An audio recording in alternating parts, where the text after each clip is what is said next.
হরি ওম। মানব জীবনের উদ্দেশ্য কি? অপরাহ্ন 3:30 ঘটিকায় লাকসাম হাই ইংলিশ স্কুলের সম্মুখস্থ ময়দানে লাকসামের এবারকার দ্বিতীয় সভাটি বসিল। জনতার সংখ্যা বিশেষভাবে লক্ষণীয় হইয়াছিল। শ্রী শ্রী বামনী বলিলেন, জীবনটা আমাদের কি তা আমরা জানি কি? নিজের মৃত্যু নিজে কখনো দেখিনি, তাই মৃত্যুটা যে কি তা অপরের মৃত্যু দেখে আমরা অনুমান করে চেষ্টা করি মাত্র।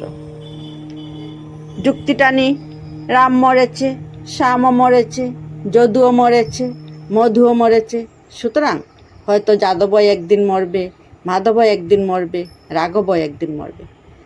শুনতে পাওয়া যায় জ্ঞানীরা বলেছেন জীব মাত্রই মরণশীল, জন্মগ্রহণ করলেই মরতেও হয়। জীবের পক্ষে মৃত্যু একটি শাশ্বত সত্য। মরা মানুষ আবার জন্মগ্রহণ করতে নাও পারে, কিন্তু জীবিত মানুষকে একদিন মরতে হবেই হবে। মৃত্যুর হাত থেকে কারো রেহাই নাই। তবে কি জন্মগ্রহণ করা আর মরে যাওয়া এটাই কি জীবনের সম্পর্কে শেষ কথা? মানব জীবন সম্পর্কে এর চাইতে বেশি কিছু কি বলবার বা ভাববার নেই? জন্মালাম আর মরে গেলাম, ব্যাস? না, এটাই শেষ কথা নয়। যে সময়টুকু জীবিত রইলাম সেই সময়টুকু আমি কিভাবে ব্যবহার করলাম সেটাই হলো আসল কথা। পশু পক্ষী কীটপতঙ্গেরও জীবন আছে, মৃত্যু আছে, কিন্তু তারা জীবন সম্পর্কে এভাবে চিন্তা করে কিনা আমাদের তা জানা নেই। আমরা মানুষ হয়ে জন্মেছি, মানুষ মাত্রেই কখনো না কখনোই এভাবে চিন্তা করতে বাধ্য হয়।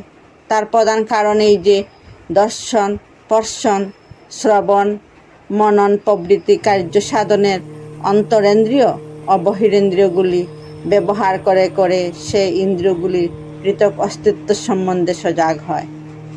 এর ফলে সে বস্তুর এবং তত্ত্বের পার্থক্যবোধ ও একত্ববোধ নানাভাবে আস্বাদন করে। আর পূর্বপুরুষেরা যে বিষয়ে জ্ঞান বা নৈপুণ্য সঞ্চয় করেছেন তা বংশানুক্রমে আস্তে আস্তে পরবর্তী পুরুষসমূহে সঞ্চারিত হতে থাকার ফলে তাদের বহু শতাব্দী সঞ্চিত জ্ঞানের কণাগুলি আমরা বাল্য, কৈশোর ও যৌবনের কয়েকটা বছরের মধ্যে আয়ত্ত করতে ফেলতে পারি। অর্থাৎ পূর্বপুরুষদের অর্জিত সম্পদ আমরা প্রায় অনায়াসে যৎসামান্য অবিনিবেশের ফলে একসঙ্গে পেয়ে যাই। এ যেন কয়েকবার পথ হাঁটাহাঁটি করে লটারি অফিসে লক্ষ মুদ্রা পুরস্কার পেয়ে যাওয়া।